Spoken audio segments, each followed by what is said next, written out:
Vlahovic se rapproche du FC Barcelone, tandis que Ferran Torres pourrait prendre la direction de Chelsea. Alerte autour de Raphinha. Moment chargé d'émotion pour Joan Laporta avec les joueurs du Barça. Et Ronald Araujo sort enfin du silence. Avant d'aller plus loin, abonne-toi à la chaîne et laisse un like pour ne rien manquer de l'actualité du Barça. C'est totalement gratuit et ton soutien nous aide énormément à atteindre les 1000 abonnés. Merci beaucoup pour ton soutien. Ce mardi matin, déjà sans le statut de président, Joan Laporta s'est rendu à la Ciutat Esportiva Joan Gamper pour dire au revoir personnellement aux joueurs et aux employés du club. Il est arrivé accompagné d'Enric Masip, l'un de ses hommes de confiance dans le domaine sportif, et peu après, Raphaël Yuste, président en exercice, est apparu à son tour. La présence des deux hommes ensemble n'avait rien d'un hasard. Laporta a voulu transmettre un message clair aux joueurs et aux employés: la transition est organisée, le club ne sera pas laissé à l'abandon et les personnes de confiance qui restent assureront la continuité du travail quotidien. Il est passé par le vestiaire principal avant l'entraînement, où il a échangé calmement avec Hansi Flick, les joueurs et le staff technique.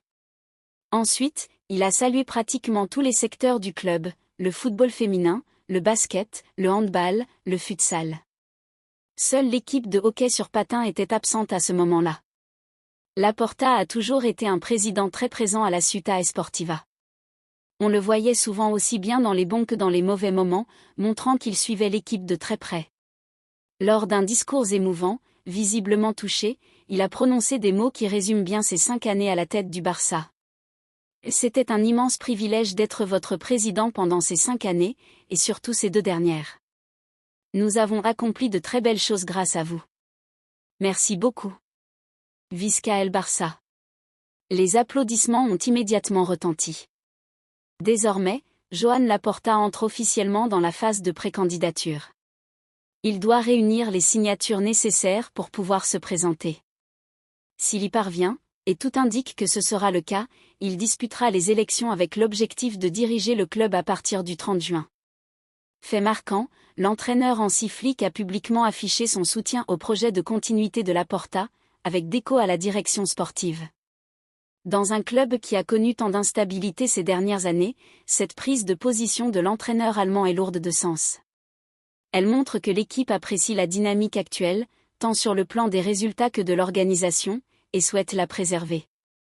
Concernant le terrain, Raphinha est très incertain pour le match retour de la demi-finale de la Coupe du Roi contre l'Atlético de Madrid, ce jeudi au Metropolitano.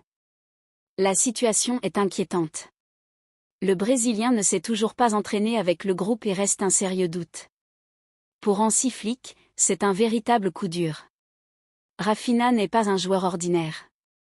Aujourd'hui, il est l'un des éléments les plus décisifs du Barça, capable de faire la différence par sa vitesse, ses dribbles et sa finition. Ne pas pouvoir compter sur lui pour ce rendez-vous serait un gros problème pour Flick. La gestion récente de sa blessure laisse les supporters prudents. Il était déjà au repos contre Elche, absent face à Albacete en coupe, puis forfait contre Majorque samedi dernier. Le club a toujours évoqué une simple surcharge musculaire, mais Raphinha lui-même a apporté davantage de clarté dans une interview accordée à la chaîne SER. C'est une surcharge un peu particulière.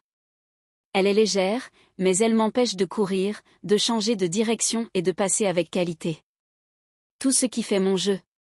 Il a reconnu qu'il aimerait dire qu'il est à 100%, mais que la réalité est différente. J'aimerais pouvoir garantir que je jouerai jeudi, mais la vérité, c'est que je suis juste à la limite.